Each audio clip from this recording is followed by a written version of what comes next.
अस्सलाम वालेकुम। मैं यहाँ पर एक सिंपल सी बात करने आया हूँ और मेरा ये सवाल है आप सब लोगों से। आप कहते हैं इसकी हुकूमत है, उसकी हुकूमत है। मैं आपसे पूछता हूँ, जिस हुकूमत में अनपढ़ लोग आपके साइंस एंड टेक्नोलॉजी के मिनिस्टर लगे हो, क्या वो आपके मुल्क की तरक्की करवा सकते हैं? मेरा क्वेश्चन ये है कि पाकिस्तान के कॉन्स्टिट्यूशन के आर्टिकल नंबर 19 में ये बताया गया है कि हम लोग को फ्रीडम ऑफ स्पीच हासिल है, लेकिन हम देखते हैं कि इवन हमारे सहाफ़ी कोई बात करे, फैसला साज, हकीकी हुक्मरान, इस्टेब्लिशमेंट, लेकिन आज तक कोई सहाफ़ी ये क्यों नहीं बोल पाया कि एक्चुअल कल्प्रेट कौन है। और हम लोग 76 साल में अभी तक हम लोगों को बुनियादी इंसानी हकूक़ तक नहीं मिल सके।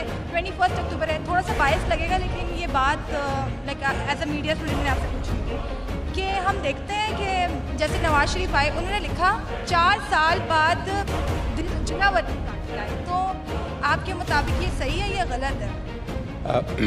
ये पाकिस्तान में कौन है ताकतवर जिनका नाम नहीं लिया जाता?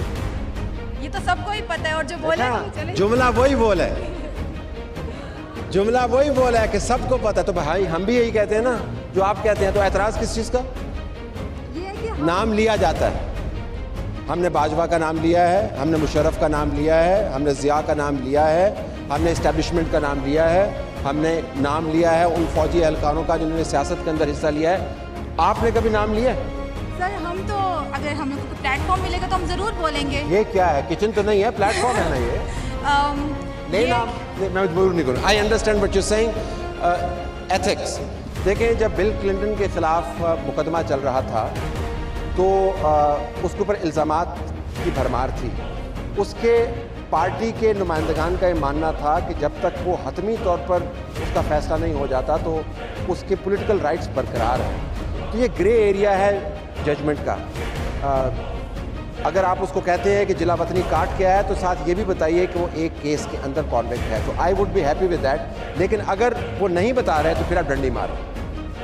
जी, अस्सलाम वालेकुम।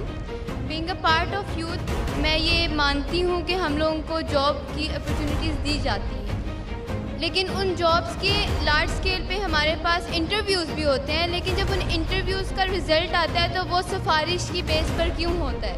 एग्जाम्पल कोट करना चाहेंगी जहाँ पर मेरिट वायलेट हुआ आपके ख्याल में और रिपोर्ट नहीं हुआ? अभी रिसेंट एक केस था जिसमें हुआ है, लेकिन काफ़ी इस तरह के हैं जिनमें नहीं हुआ। अभी मुझे इतना आइडिया नहीं है, लेकिन ये काफ़ी मैंने देखा है। बच्चे आइडिया लेके सवाल करते हैं, but I take your point.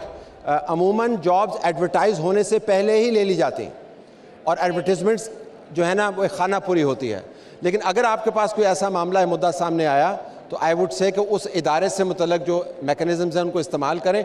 थोड़ी सी इसके अंदर तकलीफ़ काटनी पड़ती है। और अभी हालिया केस हुआ था जिसके अंदर आउट ऑफ मेरिट प्रमोट किया गया था, वो कोर्ट में गए और उन्होंने उसको रिवर्स करवाया। तो मुशक्क़त तो काटनी पड़ेगी, लेकिन हालात ठीक हो जाएंगे। जी, last two question, go ahead. बोलिए। अस्सलाम वालेकुम। मेरा ये क्वेश्चन है कि हम कहते हैं ना कि हमें बाहर चले जाना चाहिए, हम अच्छी स्किल्स हासिल करते हैं और पाकिस्तान में आके अपने स्किल्स को सर्व करना चाहिए। अगर पाकिस्तान में फैसिलिटीज़ ही नहीं होंगी तो हम अपने स्किल्स को कैसे सर्व करेंगे? I give the example right कि रिसर्च की फैसिलिटीज़ से देखा जाए तो हम लोग अगर बाहर जाके रिसर्च अच्छी इंस्ट्रूमेंट्स पे, अच्छी फैसिलिटीज़ पे हासिल कर भी लेते हैं, लेकिन जब पाकिस्तान में वापस आते तो यहाँ पर रिसर्च की फैसिलिटीज़ ही नहीं है, तो हम यहाँ पर वहाँ से रिसर्च करके यहाँ पर आके हम कंट्री को कैसे सर्व करें? तो मेरा ये रिक्वेस्ट है मेरी कि आप यहाँ पर रिसर्च की फैसिलिटीज़ को बेटर बनाएं, ताकि अगर बाहर बच्चे एजुकेशन हासिल करके आते भी हैं तो यहाँ आकर आप